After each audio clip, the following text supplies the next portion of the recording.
Hello one, hello all, welcome to this episode of Will I Like It. Today we're covering A Quiet Place. A family is forced to live in silence while hiding from creatures that hunt by sound. A Quiet Place is directed by John Krasinski and stars Emily Blunt and John Krasinski. Okay, so to the channel question, who would like it? This is quite, to quote the great Lee of Drum Dums. And what that does is it creates tension, especially since it is at night. And that really is just tension 101. This is an exhibition in tension. This is Tension 101. This is a movie that I could see you either being completely on board with or utterly bored.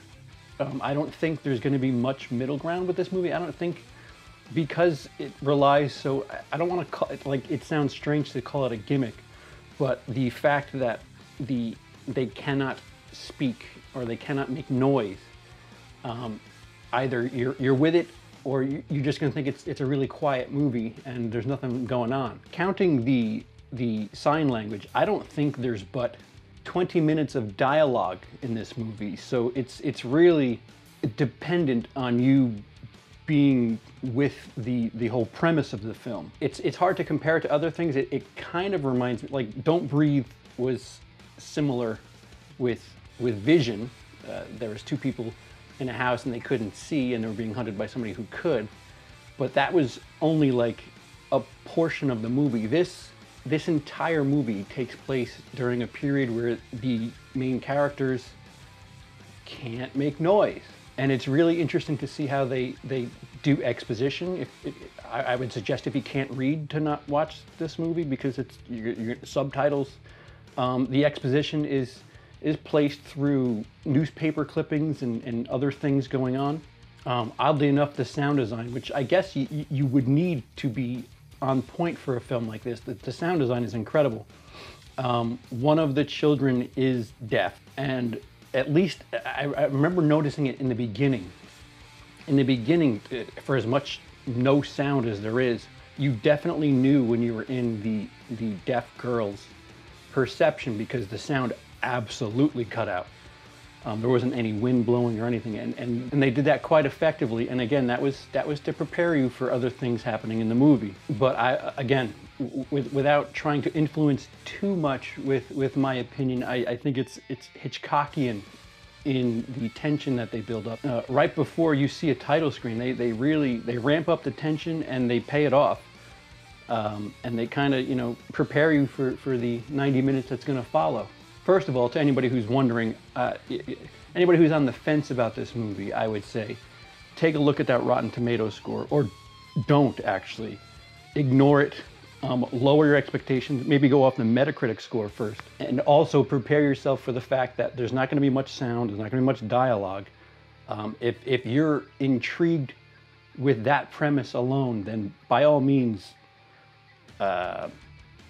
definitely give it a watch. Otherwise, if you find yourself, needing some sort of stimulation, this may not be for you. I can't imagine on the premise, with the movies lately, with what people are complaining and raving about, I can only imagine somebody's going to be like, this movie is utterly boring, and that's mostly in part due to a lack of stimulation in scenes. But I mean, my back was aching from the tension through multiple parts of this movie. But that's my opinion. Yeah, but that does it for the who would like it portion, or will you like it, will I like it. Fuck, I never present this properly. If you don't want to hear my opinion, please stop it now. Otherwise, here's did I like it. Yeah. Yeah, it's what? It's the first week of April, and I have my first 5-star movie of the year on Letterboxd. Yeah, no, I was completely on board. Anybody who's seen me and knows my love for Friday the 13th knows that my love for the opening, anything before the title screen in Friday the 13th, 2009, the 2009 remake, I thought that was incredibly done. If that was just its own little private short film, I would think that's one of the greatest horror movies ever. But there's the other 85 minutes after that sucks. I stand corrected.